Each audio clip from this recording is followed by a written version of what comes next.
this ain't no jokely. Down 24,000 in regards to this account, position. Down about 40%, right? Oatley. This is a better version of Tattooed Chef. That's not saying a lot, okay? It's a better version of Tattooed Chef. The thing I'll say with Oatley, and they actually just got a new CEO in there, but the thing I'll say about Oatley is, although it's a huge money loser, and I'm certainly not that excited about what's going on with Oatley, the one thing I'll say about Oatley, they have managed the business much better than the chef, especially in regards to some of the recent changes they made that I think we're going to definitely help margins expand over this next couple years, and the profitability get to a much better place and the cash flow get to a much better place over this next 12 to 24 months. And so they made a lot of decisions to basically have others run the facilities and focus much more now at this point in time on the product, marketing, what they do well, which I definitely appreciate and I definitely like. And so in regards to Oatley, I am more optimistic on it than I might have been 6 or 9 months ago. But with that being said, I haven't been happy with it. Let's put it that way. And obviously the price of oats going to the moon in the front half of 2022 didn't help the company. That hurt bad when, their two main products obviously in Oatley is water and oats. So in regards to Oatley, like I said, it's a better version of the chef, but that's not saying a lot, okay? So for that one, I'm just holding for now.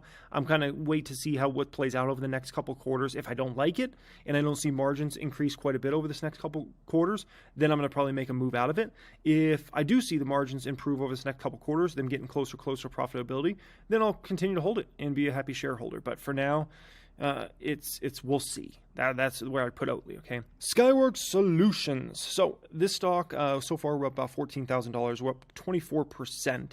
We used to be up a lot more in Skyworks. It's given back some gains certainly over the past year and a half or so. This is a good dividend stock for me. It's a value play as well. It's done me well over time. I mean, $14,000 in gains, $14,000 in gains. Plus, I've held the stock over several years, so it's also paid me out a lot of dividend money that you don't see accounted in the amount, right? This is accounting for what the percentage of the share prices move. This doesn't account for all the dividend money. Skyworks has thousands and thousands of dollars of dividend money they paid me out over the years, right? So Skyworks, really like it. Really good company. Huge amount of their business comes from Apple. That does make it a risk factor. But at the end of the day, Apple's Apple. They can continue to put up their numbers. Am I going to buy, sell, hold the stock? Skyworks Solutions, for me, now at this point in time, is actually a buy. So I bought some today.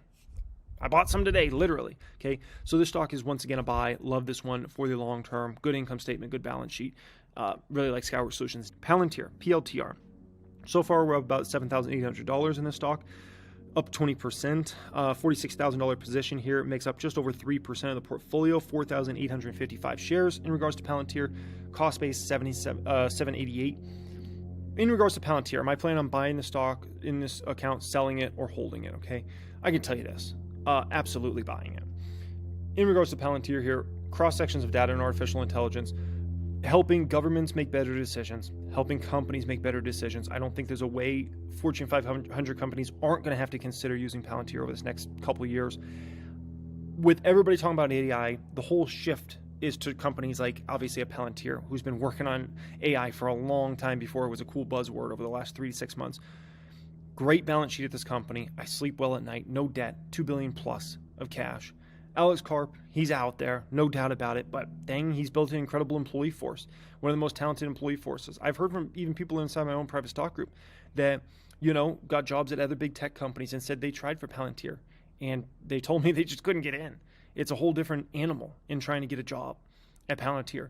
Like, they're next level, above even a lot of the big techs, which tells you something about the employee force there. And you ask people that are in the industry about what Palantir's up to, and they all speak very highly of what Palantir is up to here. So in regards to Palantir, I'm very, very bullish on the company over time. I would love to build in a bigger position. Now that it's actually profitable, I can build into a much, much bigger position. And that's something I hope to do.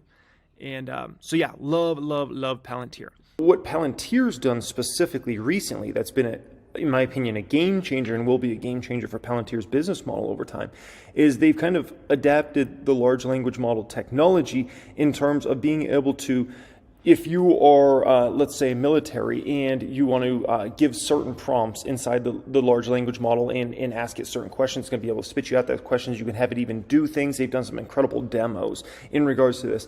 And if you're a company, let's say you're an executive of a company or something like that, you should be able to, essentially give this model prompts, the Palantir model, right? And it's going to be able to tell you exactly what you need to know. It can even make decisions in there and even spit you out what the best decision is, given this certain information and whatnot, and taking all these different things into account. And so it's really, really fascinating. It's going to be, in my opinion, pretty game-changing for government entities that obviously adapt this technology, and as well as obviously companies as well, right? If I'm a company, I need to know. I just want to be able to, say, what's our gross margin of this versus this product? What's the next product, and how can we save money? And I want to be able to give me intelligent answers that ultimately I can say, you know what, that sounds great. Let's go ahead and do that. And that's AI. That's the beauty of AI, is hopefully making better decisions for your company, for your government, for potentially a military. The technology landscape is changing dramatically, specifically over the past year, and because of software, okay? And the reason I think that's important is every single time we see a major technology shift, okay, it's because of software. It's not because of hardware. This iPad right here, you look at it and it's like, oh man, iPad was a game changer, right? Tablets. You could say iPhones. I don't have one of my phones by me right now, right? The iPhone's such a game changer, right? Smartphones. And you think about the hardware. It's the physical device. That's not what makes the device. It's the software. It's always been the software. iOS is what makes the iPhone, and the iPad, right? Android is what makes those Samsung smartphones and all the other ones that use Android special. It's always the software. It's always been the software, right? And obviously, Apple owns iOS. Google owns Android. It's what it's always been. It's never been about the hardware. It never will be about the hardware. It's always about the software and what that can do, and make a tremendous, progress as far as technology goes. And so, I think that's a phenomenal point. Just like all the biggest tech companies in the world became the biggest tech companies in the world because of software. It's not because of hardware. It's always been about software. That's always been the thing, man. Let me just speak about one last thing here. Why does Alex Carp go and do these interviews, these, show up at these summits and things like that, right? Which spends a good deal of time. I mean, this is in, I believe, Copenhagen, Denmark, right?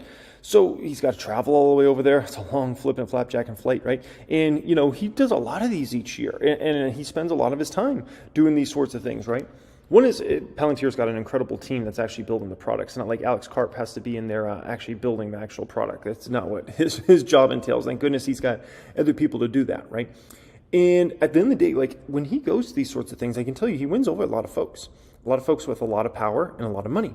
A lot of governments, a lot of different government agencies and entities, a lot of companies and executives of companies and people in close contact with people with power. And remember, Palantir is a company that closes $10 million deals, $30 million deals, $50 million deals, $100 million deals, right? These are massive, massive deals. And Palantir's almost like a salesperson in terms of this, okay? Obviously speaking about not just his views, but why Palantir is the answer to a lot of problems, right? And why they're best of breed product. And so without having to get into all the technical nitty gritty stuff, right? He just needs to win folks over, and then we can get into the nitty gritty stuff. You can speak to my sales manager in regards to that or something like that.